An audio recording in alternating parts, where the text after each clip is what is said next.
Alright, what is going on YouTube? So in this video, I want to take you through my upper B session. So this will be a full voiceover. So I started off with a 4 set of standing calves, which I didn't record because it's super boring.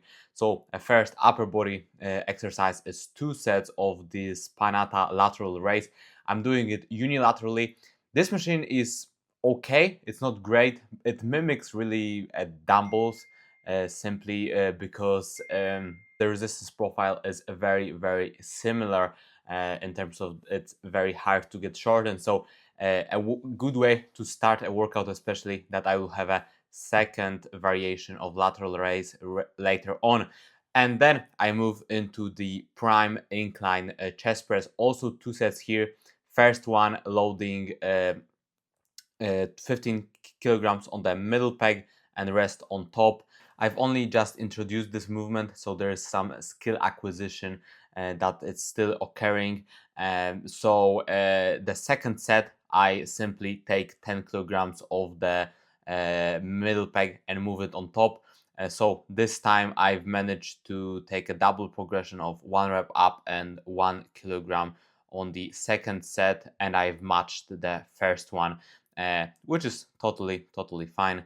So as you can see, the last rep is really a grinder, and this way I can really tell that the resistance profile that I chosen is correct, simply because the last rep is very slow without any sticking points, especially in the full contraction. So then moving on to the first lat exercise. So what I like to do right now in my upper body sessions is to rotate. So do chest back, this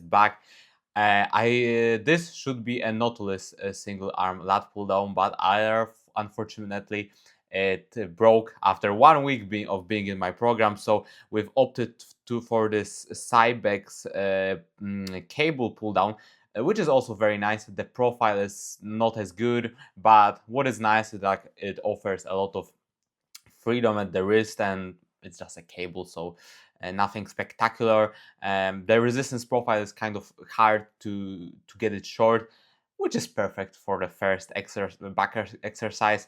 I've actually used this piece in prep, so I am kind of familiar with it.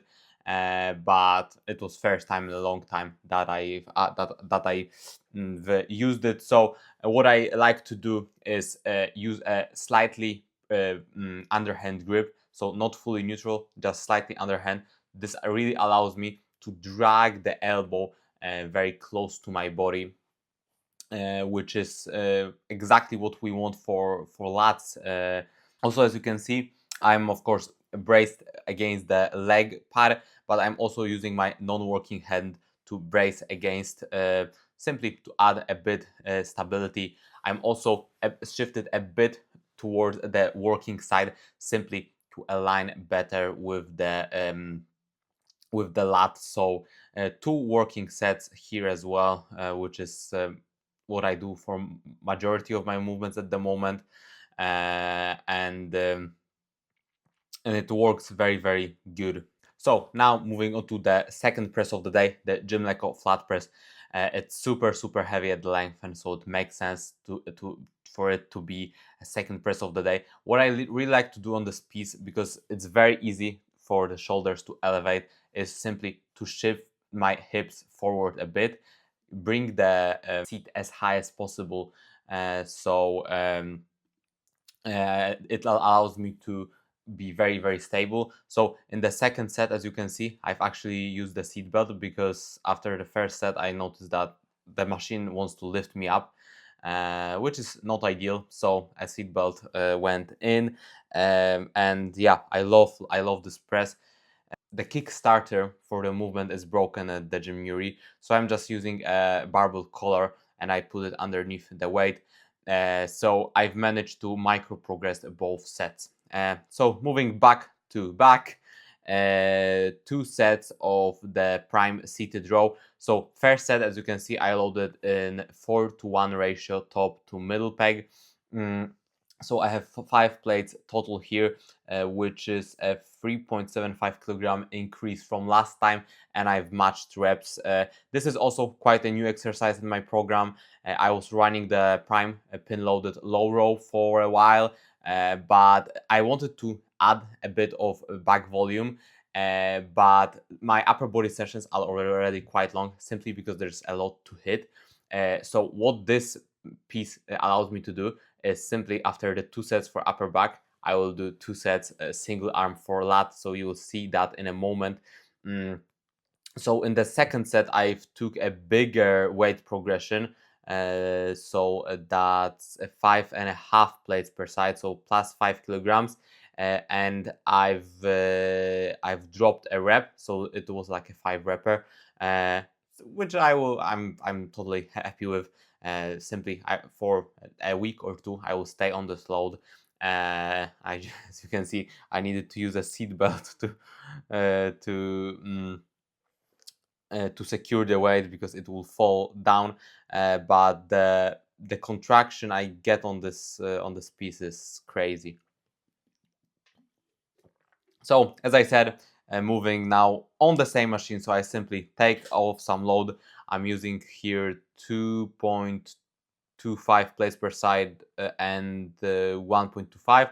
So double progression taken this time, so the extra kilogram and extra rep. So we are seeing the second set here, so loading all lengthen. The first set I load 5 kilograms on the middle peg, where I still have some ability to shorten. I'm using the exact same settings of the machine in terms of the chest pad, the seat height. What I simply do is, instead of focusing on driving my elbows back, I again lean forward a bit, use a slightly pronated grip, and drive the elbows like across my rib cage, and like dragging it across the floor basically.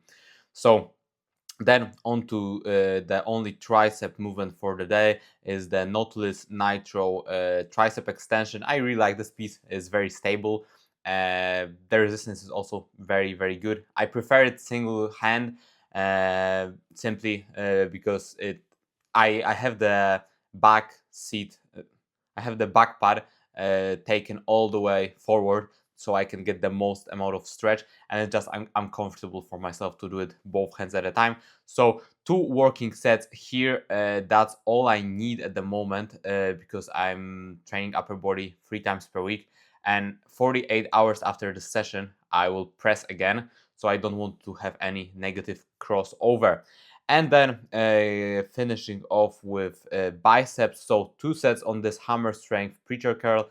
I think it's a pretty decent preacher curl. The resistance curve is super even, which is good for first exercise of the day. It's super stable. I was considering running it single arm, but simply to save some time, I'm doing it bilaterally at the moment. So as you can see, the intensity is same as on any other movement, because the fact that you are training bicep doesn't change anything. And then second lateral raise, so the cable lateral raise. I'm doing this one in front of the body, because in my other session I have it behind of the body. Honestly, I love the behind the body variation probably a bit more, but I want to train the full range. So this is the opposite in terms of the resistance profile to the panatal lateral raise that I started off. So because I have the cable set at like hip height, it's very heavy at the lengthen. And here I'm going a bit above parallel, simply because the resistance curve is decreasing, and I can get some productive work there. And then second exercise for bicep is 2 sets of the single arm behind the body curl, or Bayesian curl, or whatever you want to call it. I really like to grab something here, simply for stability. Like, I'm quite strong, let's say, for my body weight, and it would just pull me back. So uh, yeah, this was a load increase. I'm not really happy with the form on this one, to be honest. So something to work on next time. And to finish things off, 1 set with rest pause of rope hammer curl. honestly, this is interesting because I've never had this exercise in my program, which is crazy. And honestly, I love it. So I'm doing a rest pause. I did not record the rest pauses. So I simply take around 30 seconds and I go again with the same load until I can't get 5 reps. So yeah, that's the entire session wrapped up. As I said, it's a pretty long one. Simply because there is a lot to hit, but a really enjoyable. So you can see some post-workout visuals on the screen right now, which I'm not mad with. So sitting at 76 kilograms at the moment, body weight starts to stagnate, so I see a possibility of caloric increase next week, but of course I will adjust and and yeah, I also start working as a PT at the local gym next week, so I'm not sure if my activity levels will change. So of course I will keep you all updated. So guys, if you enjoyed this one, please leave a like, share, comment, yeah, and please comment something that you learned from this video. I think that will be a good idea. So as always, thank you for the support. All the best, guys, and I wish you a bearable week.